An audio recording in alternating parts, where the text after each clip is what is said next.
Hoje eu quero falar para vocês a respeito de registro de imóvel. E quero deixar bem claro aqui para vocês que quem não registra não é dono. Para ser dono do imóvel, é necessário que proceda o registro junto ao cartório de registros públicos. Eu tenho feito muitos vídeos sobre como regularizar o imóvel, com ações, por meio de ações de uso capião, ou meio de ações de obrigação de fazer, ou adjudicação compulsória. Mas hoje eu quero falar da importância do registro e trago um fato concreto para vocês, para elucidar esse vídeo, para vocês terem ideia do quanto é perigoso adquirir um imóvel por meio de um contrato de promessa de venda e compra e não fazer o registro desse imóvel. Os prejuízos que se pode correr por falta de um registro. Mas antes que eu fale do vídeo propriamente dito, não se esqueça de se inscrever no meu canal, dê o seu like, também faça comentário. Eu agradeço de coração aquelas pessoas que já se inscreveram no meu canal. Sem vocês, esse canal não estaria crescendo e eu não estaria publicando mais vídeos para vocês.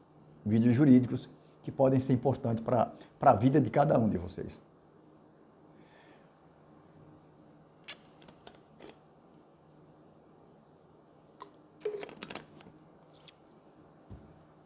Mas antes de falar da importância do registro do imóvel. E eu trago para vocês aqui, como eu falei no início, um caso concreto. Há mais de 30 anos,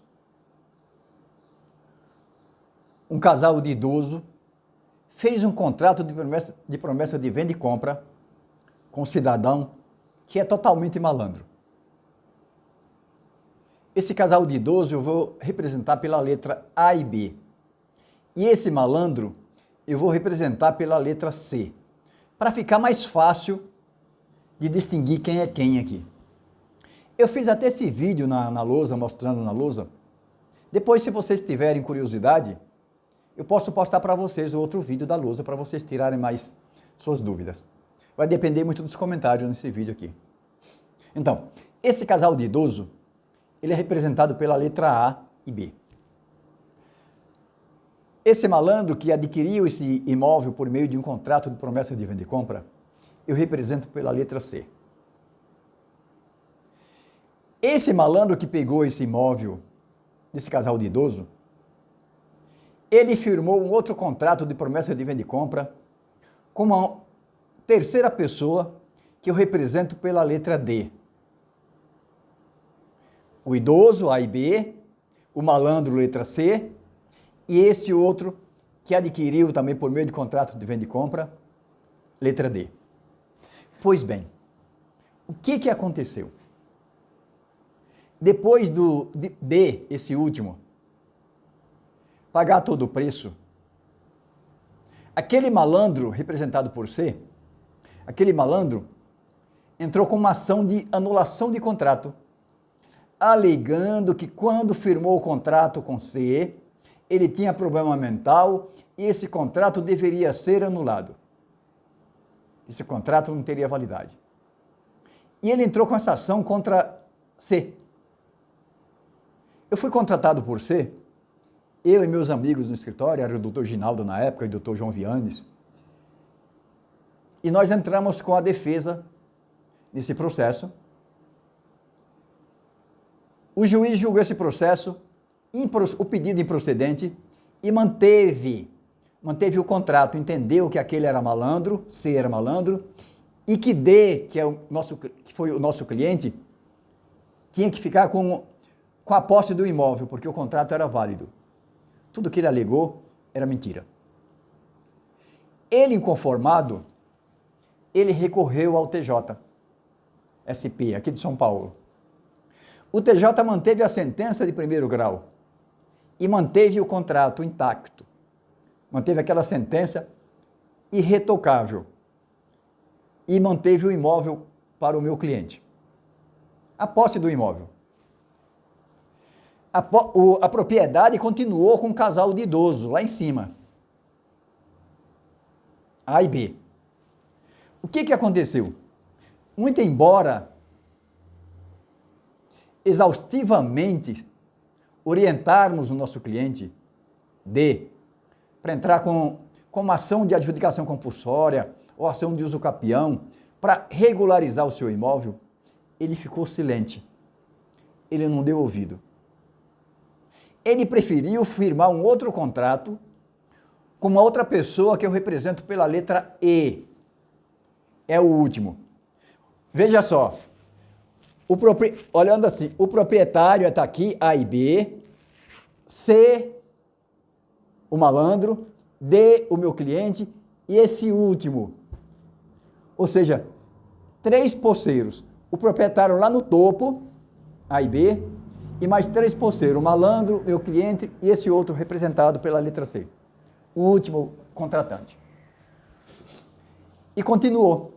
Esse último também que comprou, que é o E, que comprou esse imóvel, ele preferiu edificar várias casinhas no imóvel e também residir no imóvel, mas ele não fez o mais importante, que seria regularizar a documentação do imóvel, o registro do imóvel. E continuou por 6 anos. Agora, no final de 2022, já no mês de dezembro de 2022, este último, E, ele recebeu uma notificação extrajudicial. Só que essa notificação já foi apresentada por uma terceira pessoa, que não fazia parte daquele liame do vínculo dos contratantes, nem por A e B, nem por C, nem por D. Mas uma terceira pessoa. Ele ficou desesperado, sem saber o que fazer. Como ele sabia que eu havia trabalhado no processo, naquele processo lá de anulação de contrato para D, em defesa de D, ele me procurou. Pesquisando junto ao TJSP, constatamos que havia uma ação de adjudicação compulsória. Essa ação de adjudicação compulsória foi proposta pelo malandro contra o casal de idoso lá em cima. Porque ele verificando que todas essas pessoas que fizeram esse contrato de promessa de venda e compra não tinham registrado o imóvel, não tinham regularizado o imóvel, o que ele fez? Ele entrou com uma ação de adjudicação compulsória contra A e B.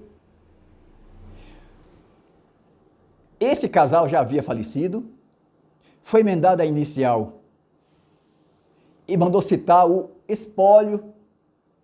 E esses outros que faziam parte do contrato, D e E, não ficaram sabendo, porque eles não fazem parte do contrato no mundo jurídico. Esses contratos de promessa de venda e compra, de gaveta, só quem sabe são as partes. Porque não foi levado a registro. E aí o que aconteceu? Ele entrou com essa ação de adjudicação compulsória contra o casal. Como não foi, ninguém contestou, foi nomeado um curador especial para apresentar uma defesa técnica pelo casal. Após apresentar a defesa técnica, o juiz saneou o processo e julgou o processo, o pedido procedente, dando a propriedade para esse malandro, C. E ele se tornou dono do imóvel. Enquanto o imóvel já tinha sido passado para C, aliás, para D e E. E E, que é o posseiro, que é o último posseiro que está na posse, que construiu várias casas no imóvel, recebeu essa notificação, já de uma terceira pessoa. O que o malandro fez? C. Quando o juiz sentenciou, ele pegou a sentença e registrou no cartório de registro do imóvel e já transferiu esse imóvel de imediato para uma terceira pessoa, que entendemos que seja um testa de ferro. Porque foi muito rápido para essa terceira pessoa. E essa terceira pessoa entrou com essa notificação contra esse último posseiro, para desocupar o imóvel dentro de 30 dias. Agora só tem um jeito: entrar com uma ação de anulação de escritura pública e de registro público. E aí vai depender do entendimento do juiz. Se o juiz não entender que essa terceira pessoa é uma terceira pessoa de boa fé. Veja o problema. Veja quanto é difícil. Veja os perigos de adquirir um bem por meio de um contrato de promessa de venda e compra e não registrar esse contrato. E outra coisa também, um imóvel que não é levado a registro, esse imóvel ele tem uma perda patrimonial entre 30% e 40%. E outra coisa também, quando se vai alienar um imóvel desse, você não consegue alienar por meio de um financiamento bancário. Porque a primeira coisa que o agente financeiro quer saber é do registro do imóvel em nome daquela pessoa que está alienando o imóvel. E se não tiver esse registro, também não consegue fazer essa alienação. É o que eu tenho para mostrar para vocês hoje, para vocês terem ideia dos perigos de adquirir um bem imóvel por meio de um contrato de promessa de venda e compra e não registrar pelo menos o terreno. Se for um terreno, antes da construção, deve registrar o terreno. Depois que edificar naquele imóvel, aí regulariza a construção, acrescenta a construção no registro. Quem não registra não é dono. Esses são os perigos que vocês podem correr se não registrar o imóvel. Por isso, antes de comprar um imóvel, ou antes de tomar qualquer outra decisão, consulte sempre um advogado que conheça da matéria civil, um civilista, que possa informar. Pague uma consulta para o advogado para tirar suas dúvidas. O que pode acontecer? E também siga os conselhos. Tudo bem, nem tudo dá errado. Às vezes dá tudo certo. Às vezes faz errado e dá tudo certo. Mas quando dá errado? Veja o tormento que esse E, vai passar até regularizar seu imóvel. Por hoje é só. Se gostou, dê o seu like e fiquem com Deus.